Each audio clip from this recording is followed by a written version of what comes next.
지난주에 그 70명을 제자로 파송하는 장면을 함께 나눠봤습니다. 바로 그 장면은 누가복음의 속편인 사도행전에서 전개될 세계 선교의 축소판이라고 말씀드렸습니다.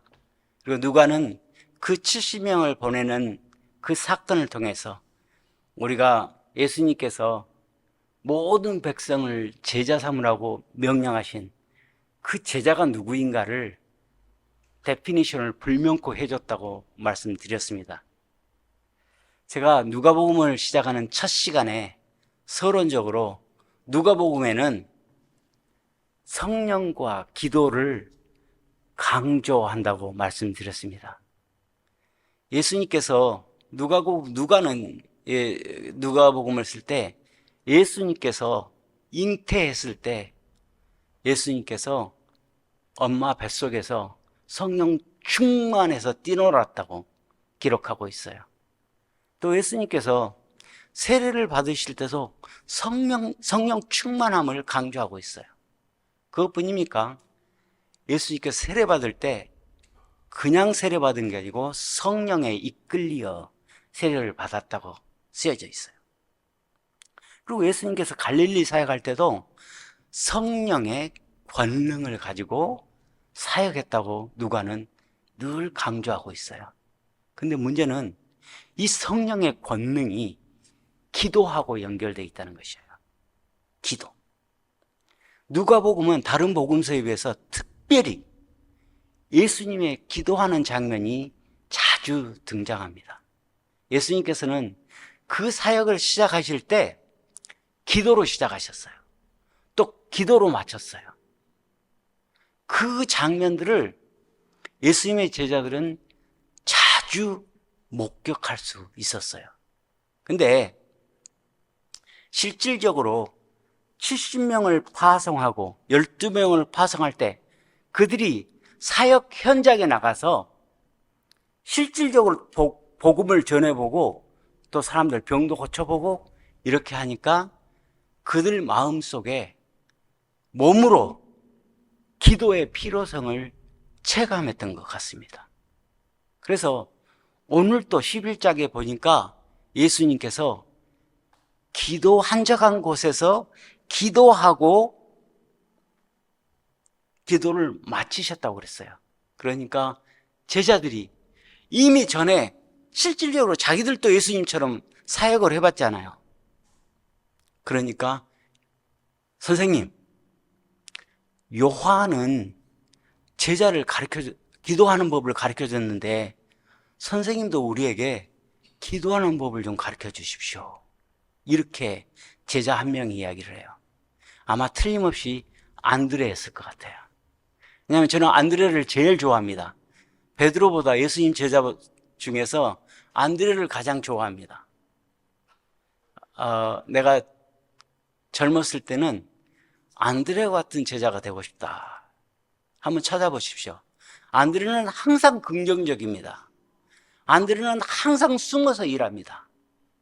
그래서 안드레는 이랬어요. 예수님, 나 기도하는 법 좀 가르쳐 주세요. 이랬어요. 안드레가 바로 요한의 제자였다가 예수님 제자 된 사람이거든요.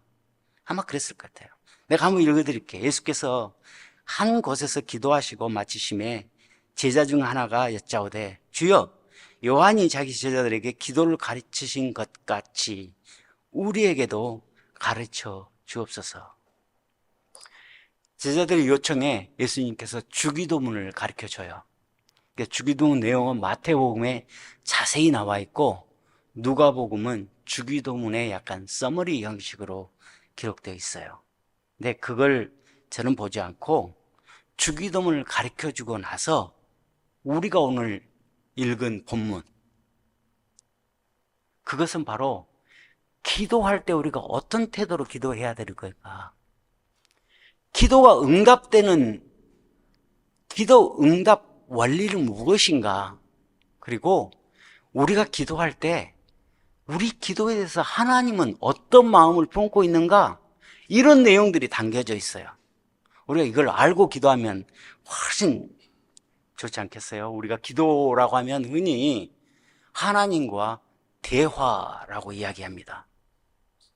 하나님께 우리가 요청하고 하나님께서 우리에게 응답하는 방법은 기도와 말씀에 있다고 우리는 알고 있어요.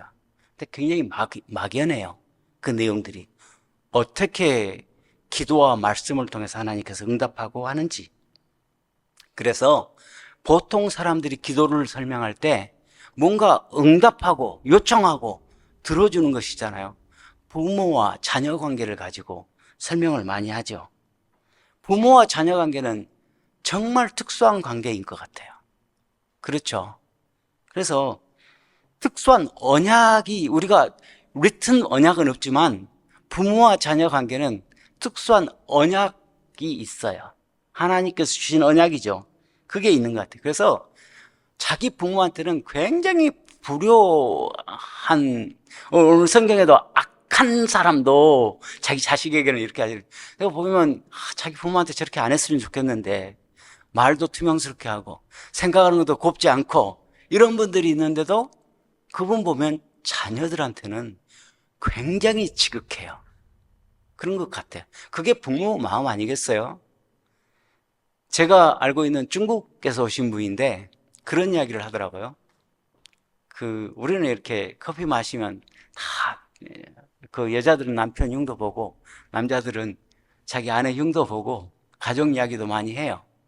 근데 그분 이야기는 자기는 자기 베프하고 중국에 사는 자기 베스트 프렌드하고 절연해 버렸대요. 그래서 어떻게 절연했냐? 자기는 호주 살고 중국에 사는데 그랬더니 자기 딸을 중국에 이제 보냈어. 근데 자기하고 제일 베스트 프렌드니까 만나보라고 한 거죠. 딸을 어렸을 때 꼬맹이 때 보고 이제 오랜만에 본 거죠. 딸이 이제 커가지고 봤는데 자기 친구가 이렇게 이야기한 거예요. 야, 니네 엄마는 어렸을 때 참 예뻤는데 너는 네 엄마보다 덜한다 야, 이렇게 말한 거예요. 거기에 엄마가 상처를 받았어. 그 친구 더 이상 안 만나. 통화도 안 해. 근데 뭐 그럴 일인가. 자기 예쁘다고 한 거잖아요, 결국에는. 근데 이 말씀을 준비하는데 그 생각이 났어요. 근데 이해가 가더라고요. 그게 부모의 마음 아니에요? 그게 팩트이고 아니고는 상관없어요. 내 자식이 나보다 나은 거. 이게 부모의 마음이라는 것이죠. 그게 부모의 마음. 그래서 부모와의 언약관계, 하나님과의 언약관계, 이 관계를 관점으로 제가 오늘 본문을 한번 해석해 보려고 합니다. 5절에서 8절까지 보면 기도하는 자세에 대해서 나와 있어요. 우리는 어떤 태도로 기도해야 될 것일까? 그러면서 예수님께서 한 가지 비유를 말씀하십니다. 한 사람이 자기 집에 친구가 찾아왔어요. 찾아왔는데 그 친구를 대접할 아무것도 가지고 있지 않아요. 그래서 그 동네 사는 다른 친구를 찾아갔어요. 근데 한밤중이었어요. 근데 그 친구한테 빵 3덩이만 빌려달라고. 내 친구가 찾아왔는데 우리 집에 방문자가 생겼는데 내가 대접할 것이 없다. 그러니까 예수님께서 말씀하시기를 내가 그렇게 간청을 하는데 그 말을 안 들어주겠느냐. 밤이라 내가 침상에 들어섰다고 이렇게 나 문 닫았으니까 우리 애들도 다 자고 있고 그런데 하겠느냐. 그러면서 말씀하시기를 너하고 친구여서가 아니라 너의 간청 때문에 아마 들어줄 것이다. 좀 우리한테는 이해가 안 가요. 나 같으면 간청해서 들어준 게 아니고 친구이기 때문에 들어줄 수 있잖아요, 우리는. 그죠? 근데 예수님께서는 정반대로 이야기를 해요. 네 버시기 때문에 그런 게 아니라 바로 간청. 그것 때문에 들어주지 않겠느냐. 이렇게 말씀하세요. 이때 밤에 무슨 친구가 찾아와? 이것도 그 나라 문화를 이해하면 우리 마음속에 쉽게 와요. 그 나라는 팔레스타인 지역은 사막 지역이에요. 엄청 더운 나라예요. 그렇기 때문에 낮에는 사람들이 움직이지를 않았어요. 집에 다 있었어요. 그게 밤에 움직였어요. 이게 밤에 방문한 거예요. 그죠? 그런 상황. 또 이거 이렇게 보니까 간청하다, 이 단어가 도대체 뭐길래 예수님께서 친구 관계보다도 간청했기 때문에 들어주지 않겠느냐, 이렇게 말씀하신다는 것이죠. 간청하다라는 해석이 굉장히 어렵기도 하고 중요한 것이라는 것이죠. 당시 팔레스타인 문화를 이해할 필요가 있어요. 그 문화는 공동체 중심 문화였어요. 제가 늘 공동체를 강조하잖아요. 공동체 중심 문화였어요. 그래서 그 공동체 안에는 나그네 환대법이라고 있었어요. 그래서 그 나그네 환대법은 하나님께서 주신 명령이에요. 그렇기 때문에 그 명령에 순종해야 되는 거예요. 나그네가 오면 환대를 베푼다는 개념이 아니고 하나님의 명령에 순종한다는 개념으로 환대를 했어야 돼요. 그게 우리 성경에 자주 나와요. 자, 보세요.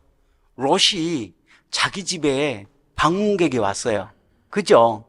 왔는데 거기는 동성연애가 있는 동네이기 때문에 그 남자를 취하겠다고 막 험한 사람들이 왔어요. 그랬더니 롯이 어떻게 했습니까? 내 처녀 딸이 있으니까 그걸 내줄 테니까 이네들을 보호해달라고요. 그 정도로 그것은 하나님의 명령이었어요. 그렇게 할 필요가 없죠. 근데 인간 해석으로는 안 되잖아요. 근데 이것은 나그네 환대법에 의거해서 그렇게 보호를 했어야 돼요. 나그네가 그 동네 와서 잘 것이 없다랄지 먹을 것이 없으면 그건 개인의 책임이 아니고 그 동네의 책임이에요. 공동체적 이슈였다는 것이죠. 그랬어요. 그러니까 간청하다, 이 말은요, 그 헬라어로 아나이데이아라 말인데, 이 말은 뭔 말이냐면 뻔뻔하게 구하는 것을 이야기해요. 그냥 당당하게 구하는 것을 이야기해요. 집요하게 구하는 것을 이야기해요. 꼭 맡기는 거죠. 우리 자식들이 그러잖아요. 나 보면 어쩔 때는 이해가 안 가요. 지가 맡겨놓은 것처럼 달라고 그래.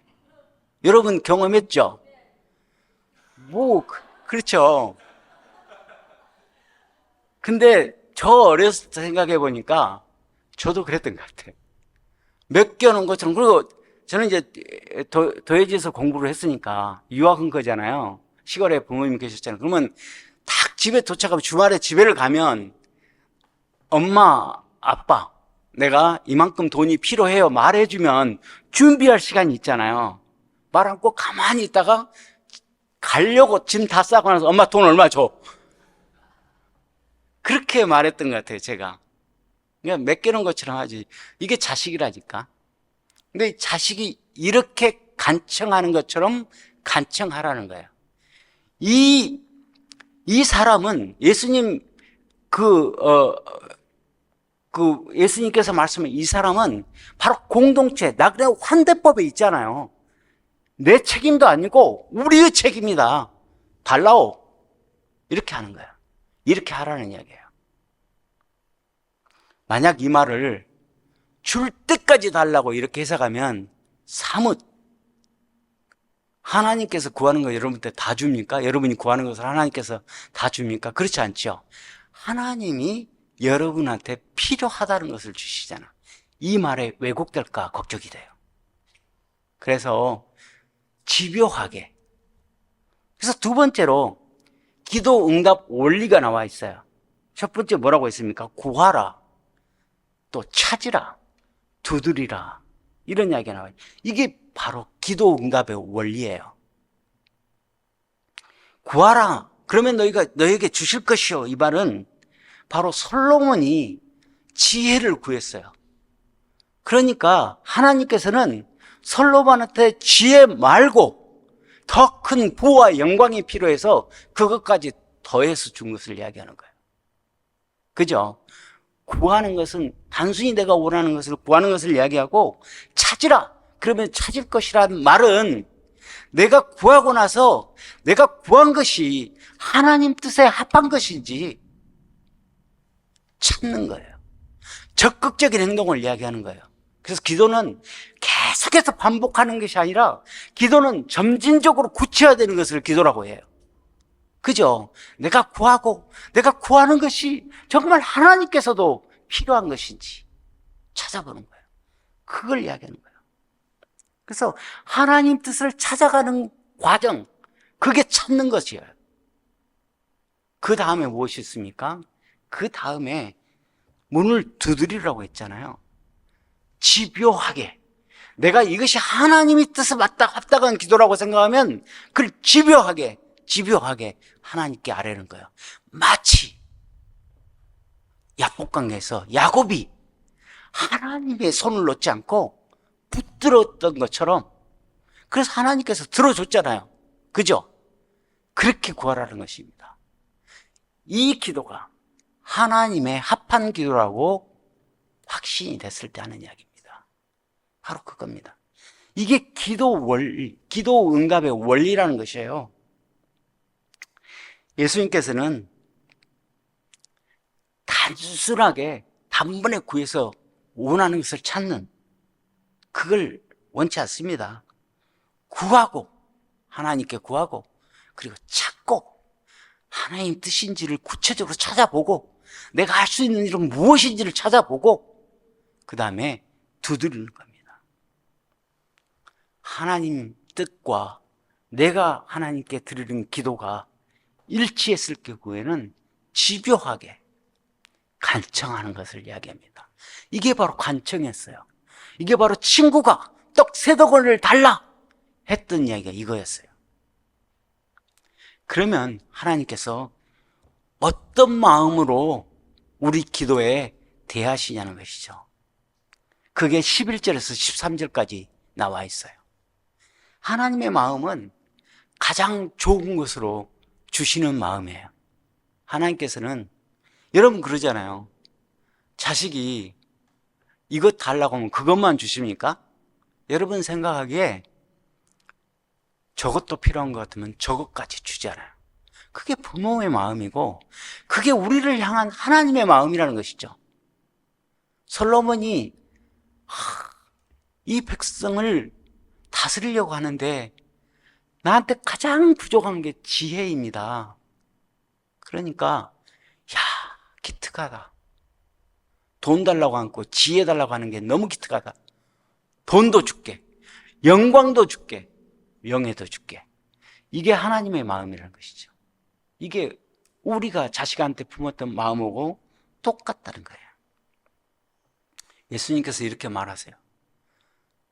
떡을 달라는 자녀에게 돌을 준 부모가 어디 있고, 생선을 달라는 자녀에게 뱀을 주는 부모가 어디 있냐. 알을 달라고 하는 자녀에게 정갈을 주는 부모가 어디 있겠느냐. 바로 부모의 마음으로 하나님도 똑같은 마음을 가지고 계신다는 것이죠. 하물며 인간이 자기 자식한테 이런 마음으로 대하는데 하나님은 어떻겠느냐는 것이죠. 근데 누가는 성령을 강조한다고 그랬잖아요. 마태는 하나님께서 너에게 좋은 것으로 주실 것이라고 말씀했는데, 누가는 하나님께서 너에게 성령으로 주실 거라고 했어요. 야, 멋있어요. 그럼 누가가 이런 면에서 멋있어요. 성령 안에는 좋은 것 다 들어있습니다. 성령 안에는 여러분들을 보호하는 능력이 들어있어요. 성령 안에는 여러분들의 문제를 해결할 능력이 들어있습니다. 성령 안에는 여러분들이 살아갈 수 있는 힘이 들어있어요. 그게 성령입니다. 단순히 물질적인 축복만 주신다는 거 아니에요. 하나님께서는 어쩔 때는 내가 이거 갖고 싶은데 못 갖게 할 때가 있어요. 그러면 그렇게 생각하십시오. 이게 내가 가지면 안 되는 것이구나. 이거 가지면 안 되는 거 가졌을 때 힘들어질 때가 있어요. 그렇게 생각하시면 돼요. 이거 주셨는데 내가 달라고 하는데 하나님께서 안 줘. 그러면 이건 틀림없이 나한테 좋은 것이 아닐 거야. 내가 가지면 안 되는 것일 거야. 근데 내 입장에서는 진짜 필요한 거지, 그거. 그잖아요. 진짜 필요한 것이지. 내가 언제 그럴 기도할 때, 내가 그 MMI에 있을 때, 갑자기 나를, 그, 그, 그 매니저를 시켜줬어요. 그러니까 어떻게 했냐면, 그 에이전트로 컨트랙을 하고 있는데, 나를 가지고 오불을 올렸어요. 그 당시 오불 굉장히 큰 돈이었어요. 시간당 오불을 올렸어요. 그리고 나한테는 2불을 줬어요. 지가 3불 걷고. 원래 10% 가져야 되는 에이전트가 그렇게 한 거예요. 그러니까 그 전에 그랬대요. 저 친구는 다른 사람 3배 일을 한다고 자랑을 했대요. 우리 회사 보스가. 그러니까 거기에 힘을 얻어가지고 이 친구는 가치가 있는 애야. 5불 올려가지고 자기가 3불 갖고 나 2불 주려고 했어요. 그 회사에서는 굉장히 오해를 했더라고요. 저 친구 되게 그리디한 친구다. 욕심이 많은 친구다. 오래전 이야기예요. 근데 그렇게 해서 나를 보고 이렇게 화장실에 이렇게 가면 오해가 생겼잖아요, 둘이. 딱 이렇게 보고 그냥 가고 하더라고요. 하는데 한 분은 나한테 딱 스톱 시켜가지고 그래, 너 왜 그렇게 욕심이 많냐고 그래요. 그래서 왜 그렇게 말하냐? 그랬더니 5불을 올려달라는 사람이 어디 있냐? 그러는 거예요. 너 그렇게 올려달라고 해본 적 없다. 나 2불 준다고 하던데? 그렇게 얘기했더니 이제 들통이 난 거죠. 들통이 나서 와가지고 그 컨트랙 끊어버리고 제가 컨트랙하고 있는 퍼머넌트로 옮겼어요. 옮기면서 너 우리 회사 매니저 해. 나 지금 뭐 영어도 안 되고 뭐 기술, 그쪽은 완전히 기술이 내가 없는 쪽이에요. 다른 쪽이에요. 나는 메인프레임 쪽하고 그쪽은 클라이언트 서버였어요. 당시는 클라이언트 서버가 있었으니까. 근데 나 기술도 없고 그런데 너 매니저가 무슨 기술 필요 있어? 그냥 관리만 하면 되지. 시켰어요. 그래서 했는데 일단 뭐가 문제입니까? 영어가 안 됐잖아요. 굉장한 정치를 해야 돼요. 단어 하나하나 가지고 미팅을 할 때 사람을 죽이기도 하고 살리기도 하게. 근데 우리처럼 지저분하게 하진 않아요. 근데 그 사람들은 좀 고급스럽게 하는데 그게 제일 문제더라고요. 그래서 하나님한테 기도했어요. 하나님, 나한테 영어 좀 잘하게 해주십시오. 근데 들어줬겠어요? 안 들어줬겠어요? 하나님께서 안 들어줘. 안 들어주면서 영어 하는 사람을 붙여주더라고. 잘하는 사람 항상 붙여주더라고요. 가서 항상 내 대변을 할 수 있는 사람 붙여주더라고요. 근데 내가 영어를 굉장히 잘했으면 굉장히 교만해졌을 것 같아요. 뭔가 교만해가지고 수명이 아주 짧았을 것 같아요. 근데 영어는 그대로 못하게 놔두고 참 하나님도 좀 그렇죠.